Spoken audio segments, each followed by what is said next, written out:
6 कर रहे हैं व्यूज़ फ्रॉम द फील्ड। तो बेसिकली इस चैप्टर में हम क्या डिस्कस करेंगे, हमने अभी जो चैप्टर्स डिस्कस किए अबाउट कास्ट, तो उसमें हमने ये डिस्कस किया कि कास्ट कैसे ओरिजिनेट हुआ, मतलब जो अंदर क्या रूल एंड रेगुलेशंस होते हैं।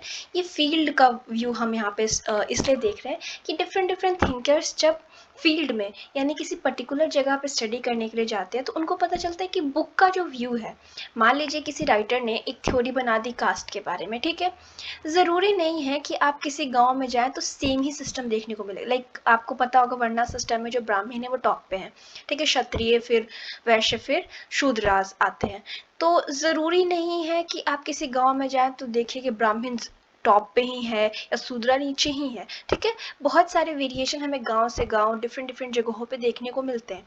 इसीलिए फील्ड व्यू की जो फील्ड व्यू करने की जो एम्फोसिस है श्रीनिवासन जी भी देते हैं कि फील्ड व्यू करना चाहिए, जिससे हमें आइडिया लगता है कि कोई भी थ्योरी जो हमने बना दी है उसका रियल लाइफ में बहुत सारे वेरिएशन मिल सकते हैं। मान लीजिए हमने किसी फैमिली के बारे में, कास्ट के बारे में, किसी भी चीज़ के बारे में एक थ्योरी बनाई है, ज़रूरी नहीं है कि पूरी सोसाइटी वैसे ही फॉलो करे। तो इस बुक में ये कि क्या है क्या नहीं, किस थिंकर ने क्या स्टडी की है। दूसरी बात ये है कि ये टॉपिक बहुत इंपॉर्टेंट है आपके लिए, एग्ज़ाम के यहाँ के पर्सपेक्टिव से भी और फ्यूचर के पर्सपेक्टिव से भी। तो फील्ड व्यू क्या होता है कि हम किसी भी जगह पे गए, किसी पर्टिकुलर स्पेस पे, किसी पर्टिकुलर जगह पे, और वहाँ पे हमने देखा, स्टडी किया, वहाँ पे कुछ टाइम तक रहे, ठीक है।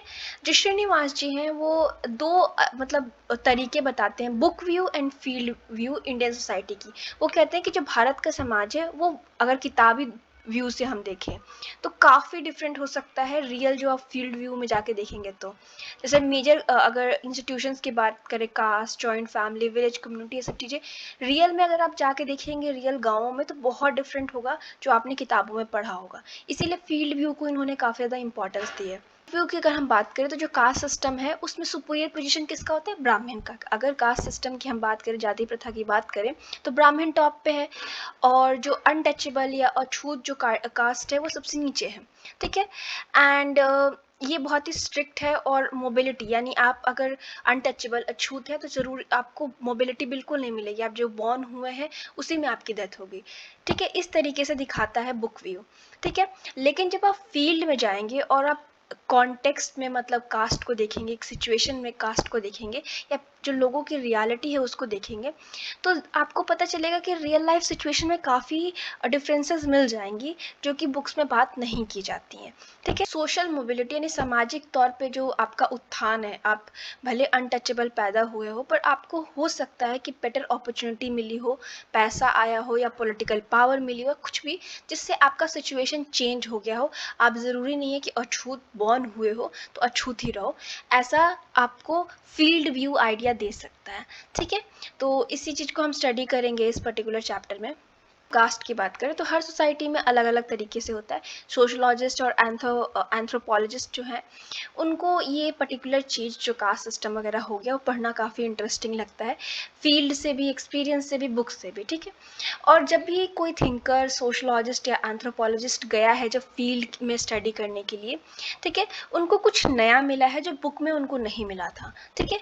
तो डिफरेंट डिफरेंट ऑथर्स ने इसके बारे में बात किया। सबसे पहले हम बात करते हैं श्रीनिवास ने।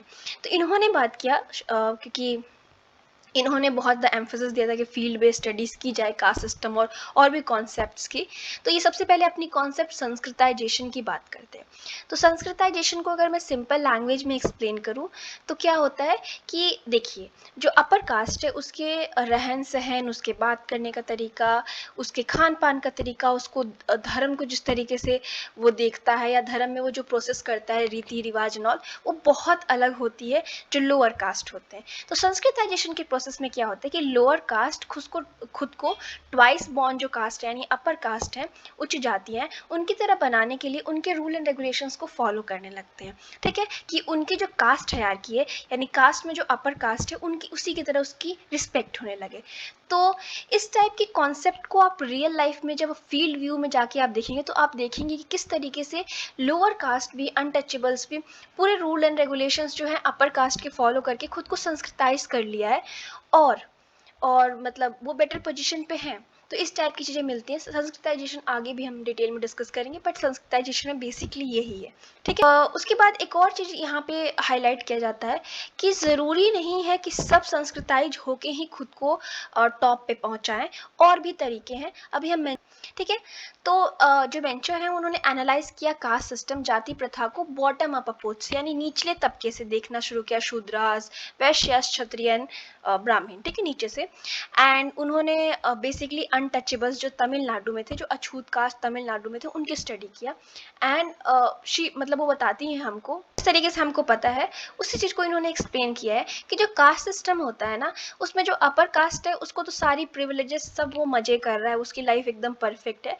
वहीं पे जो नीचे कास्ट के लोग हैं, ठीक है, अपर कास्ट के तो सारे प्रिविलेजेस मिले हुए हैं, सब कुछ उनको बेनिफिट है, लेकिन जो नीचे के कास्ट के हैं वो लोग आर्थिक तौर से भी और सामाजिक तौर से भी शोषित होते हैं। वो ये भी बताती हैं कि ऐसा नहीं है कि इन कास्ट ने प्रोटेस्ट करने की कोशिश नहीं की, जो निचले तबके पे हैं या अछूत है, ऐसा नहीं है कि उन लोगों ने आंदोलन करने की कोशिश नहीं की है, ठीक है। बहुत बार वो लोग अपनी आवाज़ उठाने की कोशिश करते हैं कि हमारे साथ शोषण क्यों हो रहा है कास्ट सिस्टम के नाम पे, ठीक है, लेकिन बहुत बार ये जो इतिहास है उसमें रिकॉर्ड ही नहीं हो पाता उनके आंदोलन को, उनके आंदोलन को आवाज़ ही नहीं मिल पाती, उनको ऐतिहासिक तौर पे एविडेंट ही नहीं बनाया, मतलब ऐतिहासिक तौर पे वो इम्पोर्टेंट ही नहीं होता, ठीक है। क्यों? क्योंकि अनटचेबल्स के पास वो पावर नहीं है कि वो अपनी कंप्लेन जाके, मान लीजिए कि आपके साथ कोई शोषण हो रहा है, आप अछूत कास्ट से बिलोंग करते हैं, और आपके पास ना इतना करेज होगा, ना आपके पास आर्थिक रूप से इतना वो है कि आप उनके खिलाफ जाके पुलिस कंप्लेन करा के आए और फिर उनसे लड़ाई करें, बिकॉज वो आर्थिक तौर पे भी मजबूत है, सामाजिक तौर पे भी मजबूत है, और फिर आपको दबा कुचला दिया जाएगा। आपको पता होगा ना कि कई बार लोग कहते हैं कि जो कानून होता है ना वो अमीरों का होता है, गरीबों का नहीं, ऐसा कहा जाता है, ठीक है। तो ये चीज़ यहाँ पे क्लियर होती है। उसके बाद एक और चीज़, हम जैसे कि मैंने ऊपर बात किया कि संस्कृताइजेशन से दो चीज़ें निकल के आती हैं, या तो लोग अपने आप को संस्कृताइज करके कोशिश करते हैं कि सामाजिक तौर पे हमको इज्जत मिल जाए, या कुछ लोग उस संस्कृताइजेशन को इनकार करते हैं कि हम नहीं मानेंगे, ठीक है।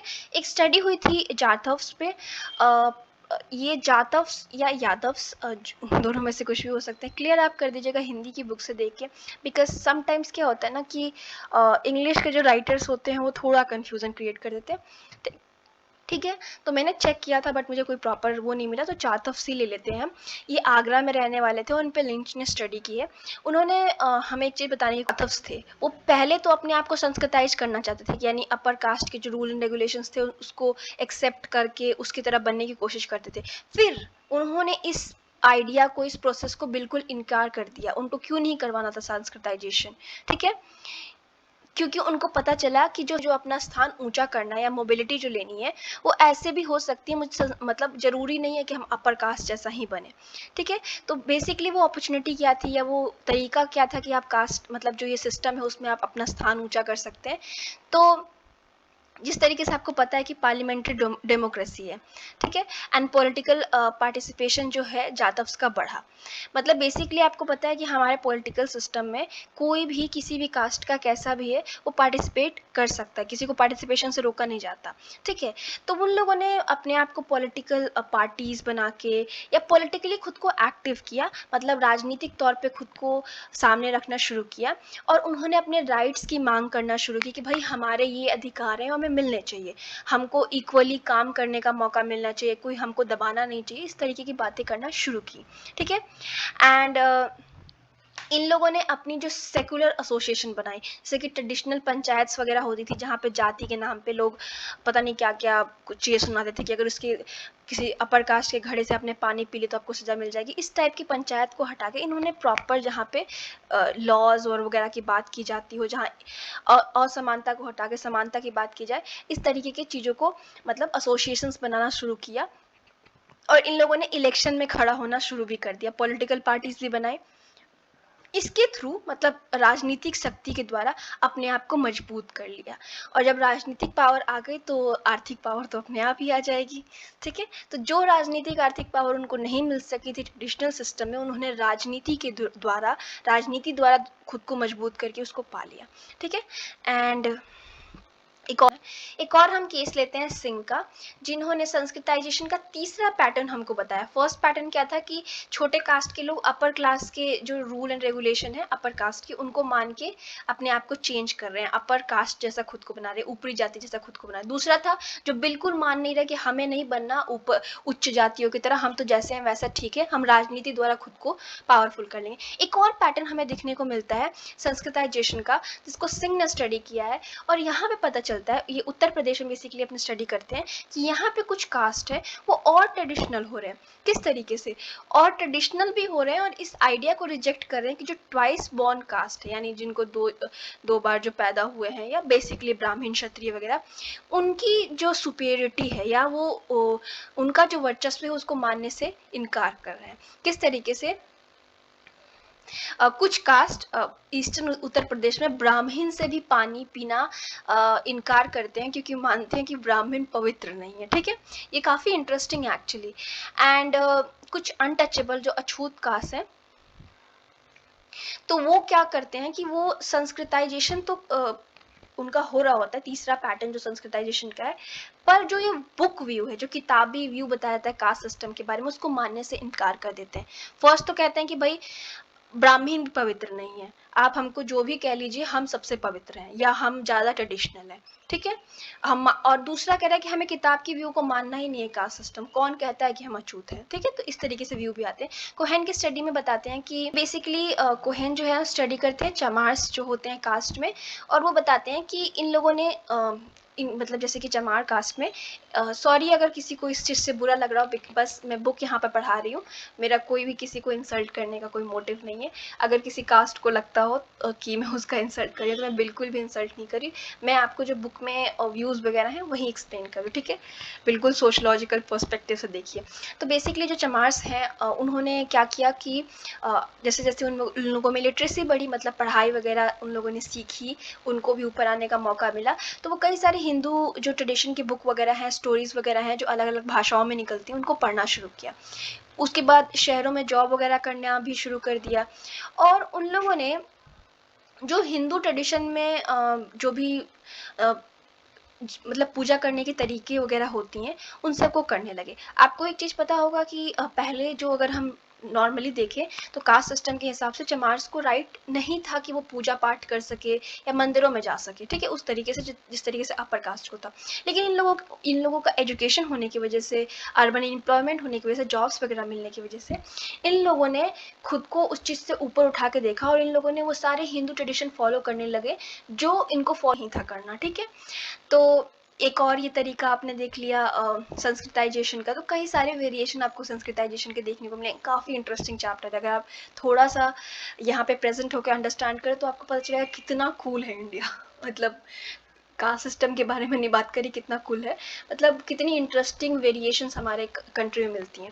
उसके बाद अगर हम बात कर चीज़ की, तो कई सारे मूवमेंट हुए थे। शिव नारायण एक सेक्ट है, ठीक है, शिव नारायण सेक्ट मतलब मान के चलिए, तो उनका गोल क्या था कि उनको संस्कृताइज होना था, यानी इनको भी अपना स्टेटस ऊपर करना था या अपनी मोबिलिटी करनी थी। ठीक है, तो इन लोगों ने रायदास का बर्थडे मनाने लगे, जो कि मतलब बेसिकली चमार में जो स्टूडेंट्स थे, कॉलेज स्टूडेंट्स थे, उनके द्वारा। ठीक है, एंड इन लोगों ने पॉलिटिकल जो एक्शंस होती हैं या पार्टिसिपेशन जो पॉलिटिक्स में होता है, रायदास का जो एंटी ब्राह्मण, मतलब उनका एक एम था कि एंटी ब्राह्मण आंदोलन हो, इस तरीके की चीज़ों को आगे बढ़ाने लगे। ठीक है, और इवन देखिए इन लोगों ने खुद को एक कास्ट सिस्टम से आज़ाद करने की भी कोशिश की। दूसरी तरफ इन लोगों ने जो कास्ट सिस्टम में जो उनको राइट नहीं मिला था कि आप पूजा नहीं कर सकते, मंदिर में नहीं जा सकते, ये नहीं कर सकते, वो नहीं कर सकते, वो करना शुरू किया। दैट्स रियली इंटरेस्टिंग, मतलब अगर इस केस में आप अगर देखते हैं तो। ठीक है, एंड रायदास कौन थे, कमेंट में बताइएगा।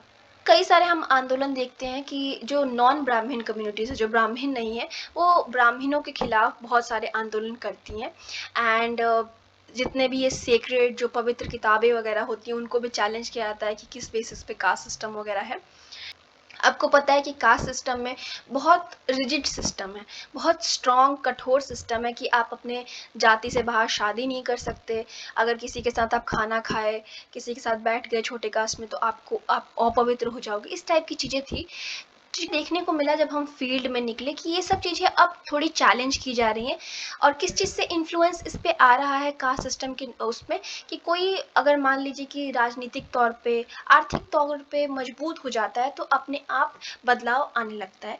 तो हम स्टडी जो था नादर्स की, जो तमिलनाडु के थे, उनका इसमें एक बार डिस्कशन करेंगे, ठीक है। वो इंडियन पॉलिटिक्स में कास्ट कितना इंपॉर्टेंट है इसकी स्टडी रुडोल्फ ने की है, एंड उन्होंने बताया कि किस तरीके से जब राजनीतिक पावर आपके पास आता है तो आपका जो स्टेटस है कास्ट हायरार्की में, वो मतलब आपका जो जाति के वर्चस्व है, जाति में जो आपका वर्चस्व है, या जाति में जो आपका स्टेटस है, मान लीजिए कि लोअर स्टेटस, तो उससे बढ़ जाएगा, बेटर हो जाएगा जाति में आपका स्टेटस। एंड उन लोगों को भी राइट्स मिलने लगेंगे अगर आपके पास मान लीजिए आर्थिक राजनीतिक राइट आ गया, ठीक है, आर्थिक राजनीतिक अधिकार आपको मिल गए, तो आपको और भी जो अधिकार आपको जाति सिस्टम में नहीं मिलता था वो मिलने लगता है, ठीक है। एंड ये केस स्टडी है अनटचेबल कम्युनिटी का सन्नास का, ठीक है। बेसिकली इन लोगों ने अपने आप को, ये थे तो अछूत जाति से, बट इन लोगों ने चेंज कर लिया था अपना पूरा नाम वगैरह वगैरह, और उसको नदार कर लिया था, साउथ इंडिया के बेसिकली है, एंड उसी चीज़ के अराउंड है ये चीज़। तो अभी हम इसको भी देख लेते हैं, ठीक है। तो तमिलनाडु में क्या होता है कि किस प्रकार से सामाजिक स्टेटस चेंज होता है राजनीति के द्वारा, और लोगों के राजनीति में पार्टिसिपेशन के द्वारा, इसको हम देखेंगे। तो क्या होता है कि 1921 में एक सन्नास करके कास्ट होता है, जो अछूतों का कास्ट होता है, ये लोग अपना नाम जो है ना ऑफिशियली चेंज कर लेते हैं, यानी ऑफिशियली मतलब गवर्नमेंट के द्वारा चेंज कर लेते हैं। उसके बाद इवन गवर्नमेंट ऑफ मद्रास जो होती है वो भी कुछ खास वो नहीं करती है, और ये लोग अपना चेंज कर लेते हैं, ठीक है। एंड उन लोग अपना नेम सन्नास जो होता है उसको चेंज करके नादर्स कर लेते हैं, ठीक है। एंड जो इनके पास पॉलिटिकल पावर या प्रेशर ग्रुप्स वगैरह बनती हैं, ठीक है, वो कहीं ना कहीं समाज को, गवर्नमेंट को इतना मतलब पॉजिटिव वे में इन्फ्लुएंस करती हैं, प्रभावित करती हैं, कि उनकी राजनीतिक तौर पे तो वो लोग पावरफुल हो ही जाते हैं, लेकिन सामाजिक तौर पे भी उनका जो स्थान होता है वो बेटर हो जाता है, जहाँ वो अछूत कास्ट होते हैं उससे बहुत बेहतर स्थान पे वो लोग पहुँच जाते हैं। अब संस्कृत